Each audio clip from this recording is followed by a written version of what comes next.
أحلت لكم بهيمة الأنعام إلا ما يتلى عليكم غير محل الصيد وأنتم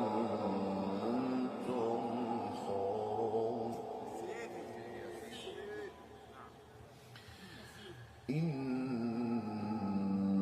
الله يحكم ما يريد. يا